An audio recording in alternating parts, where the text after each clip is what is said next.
Media మిత్రులకి నమస్కారం. దొంగనే దొంగ దొంగ అని అరిచినట్లు కాళేశ్వరం కేసులో కాంగ్రెస్ పార్టీ అధికారంలోకి రాగానే 2 నెలలలోపు విచారణ చేసి తిన్న 1,00,000 కోట్ల సొమ్మును కక్కిస్తామని చెప్పి ఉత్తర కుమార ప్రగల్భాలు పలికి అధికారంలోకి వచ్చిన 23 నెలల తర్వాత ఇవాళ రేవంత్ రెడ్డి అడుగుతున్నాడు, బీజేపీ ఎందుకు బీఆర్ఎస్ నాయకులను అరెస్ట్ చేస్తలేదు అని అడుగుతున్నాడు. అయ్యా రేవంత్ రెడ్డి గారు, భారతీయ జనతా పార్టీ ఏ వ్యవస్థల్ని కూడా తన సొంత ప్రయోజనాలకి గతంలో వాడుకోలేదు, భవిష్యత్తులో వాడుకోలేదు. మీరు కేంద్రంలో అధికారంలో ఉన్నప్పుడు, కాంగ్రెస్ పార్టీ కేంద్రంలో అధికారంలో ఉన్నన్ని రోజులు దాన్ని కాంగ్రెస్ బ్యూరో ఆఫ్ ఇన్వెస్టిగేషన్గా దేశంలో ఉన్నటువంటి అన్ని ప్రతిపక్ష పార్టీల నాయకులు చెప్పినటువంటి మాటను మీరు మర్చిపోవడం అనేది దురదృష్టకరం. కానీ భారతీయ జనతా పార్టీ అధికారంలోకి వచ్చిన తర్వాత ఒకవేళ మీరు చేసినట్టు సిబిఐని కాంగ్రెస్ బ్యూరో ఆఫ్ ఇన్వెస్టిగేషన్గా మీరు వాడుకున్నట్టు ఒకవేళ భారతీయ జనతా పార్టీ గత 11-12 సంవత్సరాలుగా వాడుకొని ఉంటే ఇవాళ మాట్లాడేటందుకు నువ్వో, చేపలు పట్టేందుకు రాహుల్ గాంధీ, లేకపోతే వాయనాడుకి వెళ్ళి గెలిచేందుకు మీ చెల్లె ప్రియాంక గాంధీ మిగలకపోదురు. కక్షపూరితమైనటువంటి రాజకీయాలకి భారతీయ జనతా పార్టీ దూరంగా ఉంటుంది. తప్పు చేసిన వాళ్ళని చట్టం తన పని తాను చేసుకొని పోవాలని కోరుకుంటుంది తప్ప మీరు అధికారంలో ఉన్నప్పుడు సిబిఐని దుర్వినియోగం చేసినట్టు మళ్ళీ చెప్తా ఉన్నా, ఒకవేళ భారతీయ జనతా పార్టీ సిబిఐని కానీ ఇతర ఏజెన్సీస్ని కానీ దుర్వినియోగం చేస్తే మీరు, మీ నాయకుడు రాహుల్ గాంధీ గారు, సోనియా గాంధీ గారు, మీ బావగారు అయినటువంటి రాబర్ట్ వాద్రా గారు, వీరితో సహా ఎవ్వరు కూడా ఇప్పటిదాకా బయట తిరిగేటోళ్ళు కాదు. మేము సిబిఐ కానీ సిబిసికి కానీ న్యాయ వ్యవస్థకు కానీ సంపూర్ణమైనటువంటి గౌరవాన్ని ఇచ్చి వారి పనిని వారు స్వతంత్రంగా చేసుకోవడానికి మేము వెసులుబాటు కల్పిస్తూ ఉన్నాం అనేది రేవంత్ రెడ్డి గారికి అర్థం కావట్లేదు ఇంకా కూడా. అయినా మీరు జీవో 104 ఇచ్చినప్పుడు దాంట్లో ఏం చెప్పింది కాంగ్రెస్ ప్రభుత్వము? ఎన్డీఎస్ఏ అక్టోబర్ 23వ తారీఖు రోజు ఇచ్చినటువంటి, అక్టోబర్ 24 నాడు ఎన్డీఎస్ఏ కమిటీ ఇచ్చినటువంటి నివేదిక బేసిస్ చేసుకొని 3 బ్యారేజీల మీద విచారణ జరిపించేందుకని మీరు పీసీ ఘోష్ అనేటువంటి ఒక కమిషన్ని వేసింది. ఎందుకు మరి అప్పుడే మీరు అధికారంలోకి వచ్చిన వెంటనే ఈ కమిటీ నివేదిక టీఆర్ఎస్ పార్టీ అధికారంలో ఉన్నప్పుడు వచ్చింది. 24 అక్టోబర్ 2023వ సంవత్సరంలో వచ్చింది. ఇంకా అప్పటికి ఎన్నికలు పూర్తి కాలేదు. ఎన్డీఎస్ఏ నివేదిక అక్టోబర్ 23లో వచ్చింది. అప్పటికి రాష్ట్రంలో టీఆర్ఎస్ పార్టీ అధికారంలో ఉంది. ఆ నివేదికను ఆధారంగా చేసుకొని ఎందుకు మీరు అధికారంలోకి వచ్చినటువంటి డిసెంబర్ తర్వాత 2 నెలలకో 3 నెలలకో చంద్రశేఖరరావు గారినో, హరీష్ రావు గారినో, లేదా కేటీఆర్ గారినో, లేదా ఈ కాళేశ్వరం ప్రాజెక్టులో సంబంధించినటువంటి వ్యక్తుల్ని మీరు ఎందుకు అరెస్ట్ చేయలేకపోయింది? 2 ఏళ్ళు టైంపాస్ చేసి సాగదీసి కమిషన్ గడువును 3 నెలలు 6 నెలలు పెంచుతూ వచ్చి చివరికి మొన్న 25 అక్టోబర్ నెలలో అసెంబ్లీ ప్రత్యేక సమావేశాలు పెట్టి మీరు దాన్ని సిబిఐకి పంపిస్తున్నామని రాసింది. దీని వెనకాల ఉన్నటువంటి మతలబు ఏందో ముఖ్యమంత్రి గారు చెప్పాలి. ఈ 20 నెలలలో టీఆర్ఎస్ పార్టీ పెద్దలకి, ఢిల్లీలో ఉన్నటువంటి రాహుల్ గాంధీకి, ఏఐసిసి నాయకత్వానికి మధ్యన కుదిరిన వచ్చిన 22 నెలలు ఎందుకు టైం పాస్ చేసిరో ఒకసారి రేవంత్ రెడ్డి గారు చెప్పాలి. ఎవరు వద్దంటే ఆగిరు మీరు? మీ రాహుల్ గాంధీ గారు, మీ ఏఐసిసి నాయకత్వం సూచనల మేరకే టీఆర్ఎస్ పార్టీని మీరు అరెస్ట్ చేయలేదు, టీఆర్ఎస్ పార్టీ పెద్దల్ని మీరు అరెస్ట్ చేయలేదు తప్ప అక్కడ వేరే కారణాలు లేవు. ఎంత సిల్లిగా మాట్లాడతారు ముఖ్యమంత్రి గారు అంటే వారి స్థాయికి అది తగదు అని నేను చాలా స్పష్టంగా చెప్పదలుచుకున్నాను. మీరు పీసీ ఘోష్ కమిషన్ నివేదికని, ఎన్డీఎస్ఏ నివేదిక రెండింటిని అసెంబ్లీలో పెట్టి చర్చించి అసెంబ్లీలో తీర్మానం చేసి సిబిఐకి పంపినమని ప్రకటించిన మరుక్షణమే మాజీ ముఖ్యమంత్రి చంద్రశేఖరరావు గారు, అప్పటి నీటిపారుదల శాఖ మంత్రి హరీష్ గారు, అప్పటి నీటిపారుదల శాఖకు సెక్రటరీగా పనిచేసినటువంటి శైలేంద్ర కుమార్ గారు, అప్పుడు సీఎంఓలో పనిచేసినటువంటి స్మితా సబర్వాల్ గారు, వీళ్ళంతా రాష్ట్ర సర్వోన్నత న్యాయస్థానం హైకోర్టుకు పోయినరు. కేసీఆర్ గారి పిటిషన్ మీద, హరీష్ రావు గారి పిటిషన్ మీద, శైలేంద్ర కుమార్ ఘోష్ గారి పిటిషన్ మీద సిబిఐ విచారణను ఆపండి అని చెప్పి రాష్ట్ర హైకోర్టు తీర్పిచ్చింది. ఇంకొక 2 వారాల తర్వాత మీ అడ్వకేట్ జనరల్ తోటి కౌంటర్ వేయమని చెప్పింది. ఈయనదాకా అడ్వకేట్ జనరల్ తోటి మీరు కౌంటర్ వేయించలే. హైకోర్టులో కేసీఆర్, హరీష్, శైలేంద్ర కుమార్ ఘోష్, స్మితా సబర్వాల్ వేసిన రిట్ పిటిషన్లను డిస్మిస్ చేయించలేదు.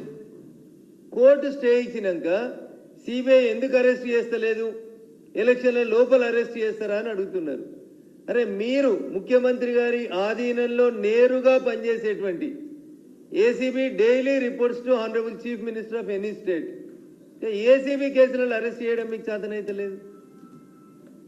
వారాలకు వారాలు, నెలలకి నెలలు అరవింద్ కుమార్ అనేటువంటి ఒక ఐఏఎస్ అధికారి అప్పుడు ఉన్నటువంటి మున్సిపల్ మంత్రి పంపించమంటే తాను నిధులను బదిలీ చేసినని చాలా స్పష్టంగా చెప్పిండు. తెల్లారి కేటీఆర్ని ఎందుకు అరెస్ట్ చేయలేదు? మీరేమో తప్పు చేసిన వాళ్ళని అరెస్ట్ చేసే దమ్ము ధైర్యం లేక, చేస్తే ప్రజలేమన్నా టీఆర్ఎస్కు సింపతి ఇస్తారేమో అనే భయంతో మీకు పనులు చేతగాక మీరు ఆపిరు తప్ప, ఇవాళ వచ్చి కిషన్ రెడ్డి అరెస్ట్ చేస్తావా, రేవంత్ రెడ్డి అరెస్ట్ చేస్తావా, ఇట్లాంటి తెలివి తక్కువ మాటలు మాట్లాడడానికి నేను మీడియా ముందుకు రాలేదు. రేవంత్ రెడ్డి గారికి అధికారం ఉండొచ్చు ఏసీబీని అడ్డం పెట్టి అరెస్ట్ చేసేందుకు, కానీ కిషన్ రెడ్డి గారికి అరెస్ట్ చేసే అధికారం ఉండదు. భారతీయ జనతా పార్టీ చట్టాలని తన చేతుల్లోకి తీసుకొని ఎవరిని అరెస్ట్ చేయదు.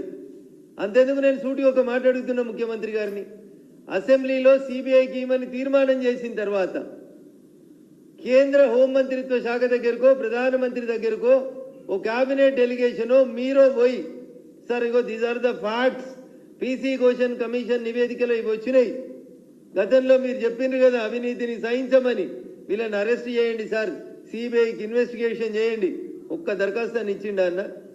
50 సార్లు ఎక్కిండన్న విమానం కిందికి మీదికి.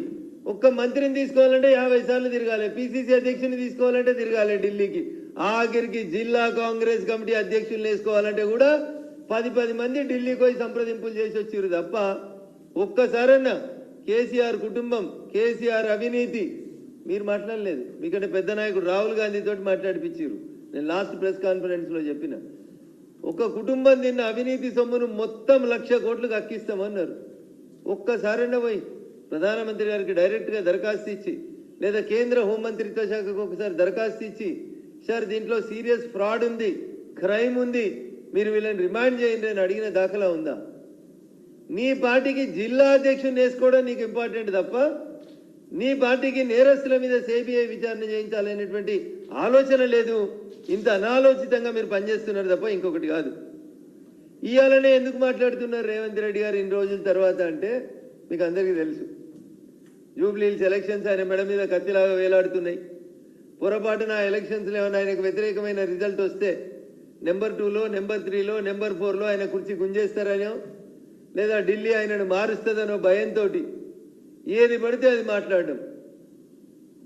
సమాధానం చెప్పలేనప్పుడు కోడి, దొంగ కోడి ఏం చేసిందట అంటే చెట్టు ఎక్కి కూసిందట. అట్లున్నది రేవంత్ రెడ్డి గారి ముచ్చట. కింద కూసేందుకు సాధనైతే లేదు కోడికి. దొంగ కోడి చెట్టు ఎక్కి చెట్టు మీద ఎవరికి అందకుండా పైకేళ్ళు కూసిందంట. అట్లా జూబ్లీహిల్స్ ఎన్నికల సందర్భంగా అజారుద్దీన్ని ఎందుకు తీసుకున్నావు అంటే సమాధానం చెప్పలేక, పెద్దమ్మ గుడికి జాగెందుకు ఇవ్వమంటే చెప్పలేక, షేక్పేట్ లోపల 2,500 గజాలు ఆర్మీకి సంబంధించిన స్థలాన్ని కబ్రస్థానికి ఎందుకు ఇచ్చినామంటే చెప్పలేక, కేవలం 1,00,000 కోట్లు ఉన్న వాళ్ళని జమ కట్టుకొని ఎట్లయినా పోలరైజేషన్ తోటి మమ్మల్ని అంటారు బీజేపీ మత రాజకీయాలు చేస్తుందని.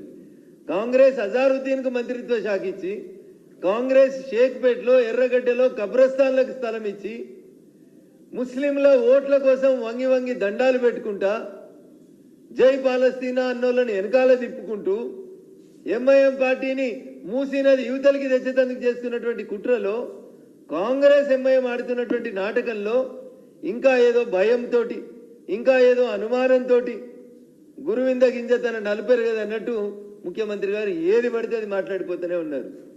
మేమంతా బాధ్యతారాహిత్యంగా మాట్లాడడానికి సిద్ధంగా లేము. ఈ దేశాన్ని గత 12 సంవత్సరాలుగా పాలిస్తున్నటువంటి ఒక పార్టీగా, 20 రాష్ట్రాల్లో అధికారంలో ఉన్నటువంటి ఎన్డీఏ నాయకత్వంగా మేము ఏది మాట్లాడినా రెస్పాన్సిబుల్గానే మాట్లాడతాం. ముఖ్యమంత్రి గారికి నిజంగా ఆయన మాట్లాడిన మాటల మీద చిత్తశుద్ధి ఉంటే, నమ్మకం ఉంటే, ఆయన మాట్లాడింది కరెక్ట్ అనేటువంటి విశ్వాసం ఉంటే 11వ తారీఖు ఎన్నికలు ముగిసిన తర్వాత హైదరాబాద్ గన్ పార్క్ దగ్గర నుంచి మొదలుకుంటే జంతర్ మంతర్ దాకా యాడ చర్చకు వచ్చినా మీరు ఇచ్చినటువంటి జీవో నెంబర్ 104 దగ్గర నుంచి, ఎన్డీఎస్ఏ నివేదిక దగ్గర నుంచి, పీసీ ఘోష్ కమిషన్ నివేదిక దగ్గర నుంచి, రాష్ట్ర హైకోర్టు ఇచ్చినటువంటి స్టే ఉత్తర్వుల వరకు 4 రిట్ పిటిషన్స్, 1 కాదు 2 కాదు 4 రిట్ పిటిషన్ నెంబర్ 24835 ఇది తన్నీరు హరీష్ రావు గారిది. 24837 ఇది గౌరవనీయులు కేసీఆర్ గారిది. 26367 ఇది శైలేంద్ర కుమార్ కోసిది. 29352 ఇవన్నీ 25వ సంవత్సరంలో రాష్ట్ర సర్వోన్నత న్యాయస్థానంలో వేసినటువంటి రిట్ అప్పీల్స్. లాస్ట్ చెప్పిన 29352 స్మితా సబర్వాల్ గారు వేసినటువంటి అప్పీల్. వీటన్నింటిలో కూడా సిబిఐని రాష్ట్ర సర్వోన్నత న్యాయస్థానం స్పష్టంగా స్టే ఇచ్చింది. విఘ్నులైనటువంటి అడ్వకేట్లు చాలా మంది కాంగ్రెస్ పార్టీలో కూడా ఉన్నారు. కాబట్టి రిట్ పిటిషన్లు తప్ప, హైకోర్టు స్టే ఇచ్చింది తప్ప ఒకసారి ఆలోచించారు. ఒకసారి హైకోర్టు స్టే ఇచ్చిన తర్వాత కేసు ముందుకు పోవడానికి అవకాశం ఉంటుంది అనేది మీరు చెప్పాలి. రాష్ట్రాన్ని పాలిస్తున్నవారు, బాగా చదువుకున్నవారు, పెద్ద క్యాబినెట్ ఉంది, మీకు విఘ్నులు ఉన్నారు, పక్కన అభిషేక్ సింగ్ మను లాంటి సీనియర్ న్యాయవాదులు ఉన్నారు మీకు రాజ్యసభ నుంచి.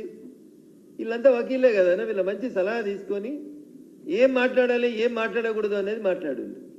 కాదు మేము రాజకీయాల కోసమే మాట్లాడతాం, మా నైజం తిట్టడమే మా నైజం అనుకుంటే దాన్ని మేము ఈ విఘ్నతకే వదిలేస్తాం. తిట్టడానికి కూడా ఒక మంత్రిత్వ శాఖను ఇవ్వాలని రేవంత్ రెడ్డి గారు డిసైడ్ అయితే వి వెల్కమ్ ఇట్. ఇంకా 2 ఖాళీలు ఉన్నాయి. ఆ 2 ఖాళీలను కూడా తిట్టేందుకు బాగా మమ్మల్ని తిట్టేటోళ్ళు ఎవరైనా ఉంటే వాళ్ళకి 2 మంత్రిత్వ శాఖలు ఇవ్వండి, కానీ బీసీలకు ఇవ్వకుండా మైనార్టీలని అగమేఘాల మీద తెచ్చుకొని ఇవ్వగలిగిన రేవంత్ రెడ్డి గారికి నిజంగా 42% రిజర్వేషన్లు ఇవ్వాలనేది కాంగ్రెస్ పార్టీకి చిత్తశుద్ధి ఉంటే అదే అజారుద్దీన్ గారితో పాటు ఇంకో 2 బీసీ మంత్రులు కూడా కేంద్రంతో కొట్లాడి చేపించాల్సిన బాధ్యత రేవంత్ రెడ్డి గారి మీద ఉండే. నేను కేంద్రం అనే పదం ఎందుకు వాడుతున్నా అంటే రేవంత్ రెడ్డి గారు ఊకే మాట్లాడితే ఏమంటాడు, రాహుల్ గాంధీ గారి మాట నాకు వేదవాకు, మా అధిష్టానం ఏం చెప్తే గదే చేస్తా అంటాడు. వాళ్ళ అధిష్టానం పార్లమెంట్లో ఏం చెప్పిందంటే రాహుల్ గాంధీ గారు ఎవరు ఎంత ఉంటే వాళ్ళకి అన్ని మంత్రిత్వ శాఖలు ఇస్తా అన్నది. రేవంత్ రెడ్డి మీరు ఎంత ఉన్నారు, మీకు వచ్చిన మంత్రిత్వ శాఖలు ఎన్నో చెప్పు. బీసీలు ఎందరున్నారు, బీసీలకు వచ్చిన మంత్రిత్వ శాఖలు ఎన్నో చెప్పు. ఇది చెప్పడానికి రాదు. నోరున్నది కదా అని అబద్ధాలని ప్రచారం చేస్తూ అబద్ధాల పునాదుల మీద ఎదిగినటువంటి పార్టీ కాంగ్రెస్ పార్టీ. 6 హామీలు, 420 కమిట్మెంట్లు ఎడిపోయినాయి. 6 గ్యారంటీలు, 420 హామీలు ఎడిపోయినాయి. కాంగ్రెస్ పార్టీ ఇచ్చినాయి. ఎందుకు అమలైతే లేవు? మొన్ననే మనం మాట్లాడుకున్నాం. మొదటి పేజీ ఇంకా ప్రజాభవన్లో ప్రజా దర్బారు పెట్టడం చేత కాలేదు మీకు, కానీ ఇంకా ఇవన్నీ ఎందుకన్నా ఉత్తగా మమ్మల్ని ఊకే బీజేపీ బీఆర్ఎస్ ఒకటని చెప్పి నోటికి వచ్చినట్టు మాట్లాడుతూ ఉన్నారు. ఒకసారి ఆలోచించాలి తెలంగాణ సమాజం. టీఆర్ఎస్ అధికారంలో ఉన్నప్పుడు ఇటు గెలిచిన కాంగ్రెస్ ఎమ్మెల్యేలంతా ఇటు దాటిండ్రు. ఉత్తుత్తగా దాటితే బాగలేదని హోల్సేల్గా పార్టీనే శాసన మండలిలో ఉన్నటువంటి ఎమ్మెల్సీలు టోటల్ 2/3 వచ్చి గంపగుత్తగా టీఆర్ఎస్లో విలీనమవుతారు. శాసనసభ్యులు టీఆర్ఎస్లోకి వచ్చి టీఆర్ఎస్ ఎల్పీలో కాంగ్రెస్ ఎల్పీ విలీనమవుతుంది. ఇది 2014 నుంచి 2023 మధ్యలో జరిగింది. 2024 జనవరి నుంచి ఇక ఇటుకెళ్ళి టీఆర్ఎస్కి గెలిచిన వాళ్ళు వచ్చి కాంగ్రెస్లో కలుస్తుంది. కాబట్టి మీరు ఎన్ని చెప్పినా రేవంత్ రెడ్డి గారు మీది టీఆర్ఎస్ది వీణ వాణీల బంధం తప్ప ఇంకొకటి కాదు. ఒక నాణానికి బొమ్మ ఒకరైతే బొరుసు ఇంకొకటి తప్ప ఇంకొకటి కాదు. ఉత్తగా తన పని తను చేసుకుపోయేటువంటి కిషన్ రెడ్డి గారికి నీ లెక్క నోరు లేదని, నీ లెక్క బూతులు మాట్లాడరావని, మంచికి మారుపేరుగా నిలబడతాడని, ఆయన మీద రోజంతా బురద తల్లిపోతుండడం అనేది ముఖ్యమంత్రి స్థాయిలో ఉన్నటువంటి మీకు తగదని రేవంత్ రెడ్డి గారికి ఈ సందర్భంగా చాలా స్పష్టంగా తెలియజేస్తూ, బట్టగాల్చి మీదేసి ఇంటికి పోయి కడుక్కోర్రి ఉత్తుకోర్రి అనేటువంటి కార్యక్రమం మంచిది కాదు. మీరు ఒక 2 మంత్రిత్వ శాఖలు మమ్మల్ని దిద్దతందుకు పెట్టుండ్రి. అప్పుడు మేము కూడా 2 స్పోక్స్ పర్సన్స్ని కేవలం మిమ్మల్ని కౌంటర్ ఇచ్చేందుకే తయారు చేసుకుంటామని చెప్పి ఈ సందర్భంగా తెలియజేస్తూ, ఇప్పుడు ఏమంటున్నారు ముఖ్యమంత్రి గారు, ఎన్నికల ఫలితాలు వచ్చినాక జూబ్లీ హిల్స్ అభివృద్ధి కోసం 4000 ఇందిరమ్మ ఇల్లు ఇస్తాడట. అన్న 23 నెలకోలు ఎవరు ఆపిరన్నా? మేము ఆపినవా? ఎందుకు ఇవ్వలేదన్న 23 నెలకోలే? చచ్చిపోయిన మాగంటి గోపీనాథ్ గారు ఆపిర్రా? కేటీఆర్ ఆపిండా? ఎవరు ఆపినరు? ఎందుకు 4000 ఇందిరమ్మ ఇల్లు ఇచ్చేందుకు మిగతా అన్ని జిల్లాలలో ఇచ్చిండ్రు కదా, ప్రతి అసెంబ్లీకి 3000 ఇందిరమ్మ ఇల్లు ఇచ్చిండ్రు కదా. మరి జూబ్లీ హిల్స్ నియోజకవర్గానికి 4000 ఇల్లు ఇచ్చేందుకు ఎన్నికల ఫలితాలు వచ్చినాక ఇచ్చుడేంది? అంటే ఇదేంటంటే మోసేకి బెల్లం పెడితే వెనకాల ఉన్నాడు చూస్తాడు, ఎలక్షన్లు అయిపోయినాక ఇందిరమ్మ ఇల్లు వస్తుందేమో, ఎలక్షన్లు అయినాక ఇందిరమ్మ ఇల్లు వస్తుందేమో అనేటువంటి పంచాయతీ తప్ప ఇంకొకటి కాదు. అందుకని గెలుస్తాం ఓడుతాం రాజకీయాల్లో, ప్రజలు ఆశీర్వదిస్తే ఎన్నికలైనా ఉప ఎన్నికలైనా గెలుస్తాం. భారతీయ జనతా పార్టీ గెలిచిన ఉప ఎన్నికలు ఈ రాష్ట్రంలో ఎవరు గెలవలేదు. టీఆర్ఎస్ అధికారంలోకి వచ్చినాక ఖమ్మం జిల్లా దగ్గర నుంచి మొదలుకుంటే, నల్లగొండ జిల్లా నుంచి మొదలుకుంటే, మా మెదక్ జిల్లా నారాయణఖేడ్ దాకా ఏడ ఉప ఎన్నిక జరిగినా మీ కాంగ్రెస్ సిట్టింగ్ స్థానాలన్నింటినీ కోల్పోయింది. కానీ భారతీయ జనతా పార్టీ ఎన్ఎం శ్రీనివాస్ గారి దగ్గర నుంచి మొదలుకుంటే, ఎండల లక్ష్మీనారాయణ గారి దగ్గరికి, రఘునందన్ రావు దాకా, ఈటల రాజేందర్ దాకా ఏడ పోటీ చేసినా ఉప ఎన్నికలలో గెలిచినటువంటి చరిత్ర భారతీయ జనతా పార్టీ. కాబట్టి భయం పట్టుకొని ఏది పడుతుంది మమ్మల్ని తిట్టడం సమంజసం కాదు. ఓట్ల కోసం స్థాయి దిగజార్చుకోవద్దు ముఖ్యమంత్రి గారు. ముఖ్యమంత్రి అనేటువంటి పదానికి ఉండేటువంటి హోదాను, గౌరవాన్ని, స్థాయిని గుర్తుంచుకొని మాట్లాడారు తప్ప 4 ఓట్ల కోసం చిల్లర మాటలు మాట్లాడి ఆ పదవి స్థాయిని, మీ స్థాయిని తగ్గించుకోవద్దని ఈ సందర్భంగా ముఖ్యమంత్రి గారికి హితవు పలుకుతూ 12వ తారీఖు చాయిస్ ఈజ్ యువర్స్, వేదిక కూడా మీదే. ఒకరిని రమ్మంటే ఒకరమే వస్తాం, ఇద్దరిని రమ్మంటే ఇద్దరమే వస్తాం. కాళేశ్వరం పంచాయతీ, పీసీ కోర్స్ కమిషన్ నివేదిక, మీరు ఏ దాని మీద చర్చించేందుకైనా కిషన్ రెడ్డి గారి తరఫున పార్టీ నుంచి ఎవరిని రమ్మన్నా వస్తాం. లేదు మా స్థాయి పెద్దది అనుకుంటే గౌరవనీయులు కిషన్ రెడ్డి గారిని తీసుకొని రమ్మన్నా వచ్చి చర్చించడానికి మేము సిద్ధంగా ఉన్నామని ఈ సందర్భంగా తెలియజేస్తాం.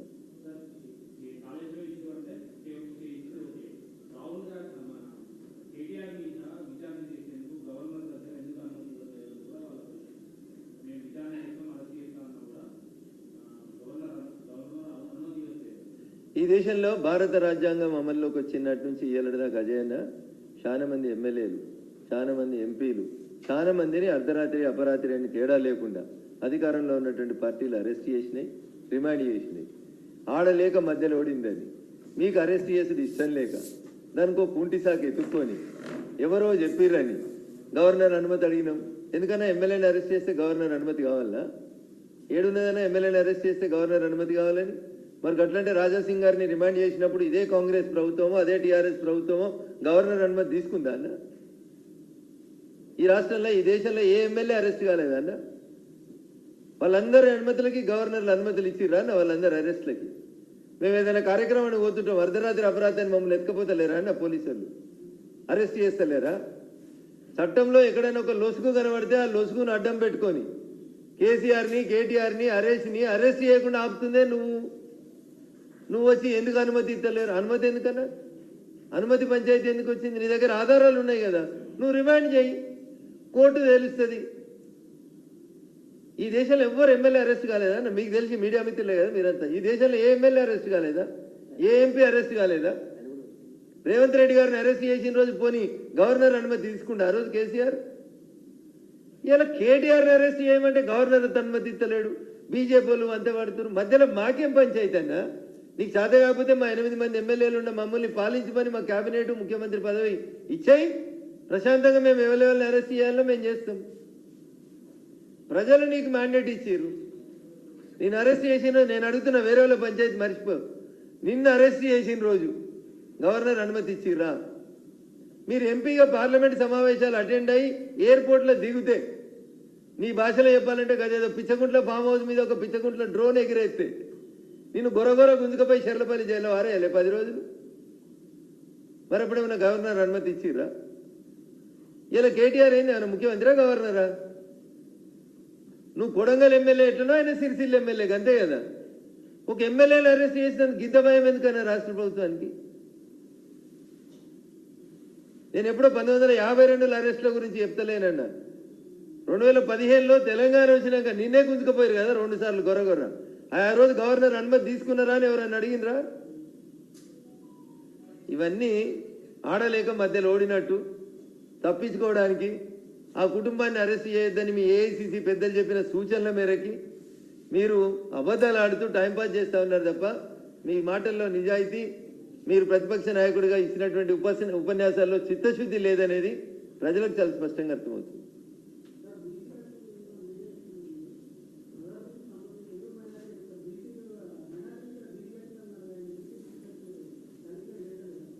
భారత రాజ్యాంగం డాక్టర్ బిఆర్ అంబేద్కర్ గారు రాసినటువంటి రాజ్యాంగం ఈ దేశం లోపల మతపరమైనటువంటి రిజర్వేషన్లకి అవకాశం లేదని చాలా స్పష్టంగా కాన్స్టిట్యూయెంట్ లెజిస్లేటివ్ అసెంబ్లీ సందర్భంగా భారత రాజ్యాంగాన్ని ఆమోదించేటప్పుడు పార్లమెంట్లో జరిగిన చర్చల్లో నాటి రాజ్యాంగ నిర్మాత, మనమందరం రాజ్యాంగ నిర్మాతగా గౌరవించేటువంటి పెద్దలు గౌరవనీయులు డాక్టర్ బిఆర్ అంబేద్కర్ గారు షెడ్యూల్ కాస్ట్ షెడ్యూల్ ట్రైబ్లకి మాత్రమే రిజర్వేషన్స్ ఇవ్వమన్నారు కానీ మతపరమైనటువంటి రిజర్వేషన్స్ భారత రాజ్యాంగంలో ఎక్కడ కూడా రాయబడలేవు, ఇవ్వమని చెప్పబడలేవు.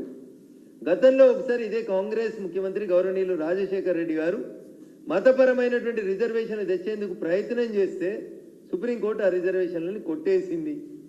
గత అనుభవాలు ఉన్నాయి, రాజ్యాంగం ఇవ్వద్దని చెప్పింది. అయిన తర్వాత కూడా అజారుద్దీన్ను బీసీ కోటా కింద మంత్రి చేస్తే చెప్పమన్నారు ముఖ్యమంత్రి గారిని. నేను మైనార్టీ కోటా కింద అజారుద్దీన్ చేయలేదు, బీసీ కోటా కిందనే అజారుద్దీన్ మంత్రిని చేసినా అని చెప్పమన్నారు. అప్పుడు బీసీలు ఏం చేయాలో అప్పుడు బీసీలు నిర్ణయించుకుంటారు. బీసీ సమాజం ఆలోచిస్తుంది ఆ రోజు.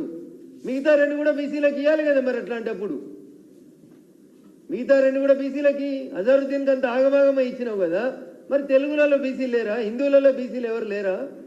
ఒక హిందూ బీసీకి ఇంకా మాట్లాడాలంటే దేశానికి కెప్టెన్సీ ఇస్తే పక్క దేశం పాకిస్తాన్ తోటి మ్యాచ్ ఫిక్సింగ్ చేసుకొని ఆరోపణలు ఎదుర్కొన్నటువంటి ఒక వ్యక్తిని హెచ్సిఏ అధ్యక్షునిగా హైదరాబాద్ క్రికెట్ అసోసియేషన్ ఉప్పల్ స్టేడియంలో క్రికెట్ మ్యాచ్ అయితే టికెట్లు అమ్ముకున్నాడని తీసుకొచ్చి ఈయన వరల్డ్ కప్ తెచ్చిండని ముఖ్యమంత్రి చెప్తే నేను ఏం మాట్లాడాలండి ఆయన గురించి? ఇక మీరు వచ్చి అజారుద్దీన్ కూడా బీసీ కోటాలంటే మరి మా బసవ లక్ష్మీనరసయ్య గారు మాట్లాడాలి.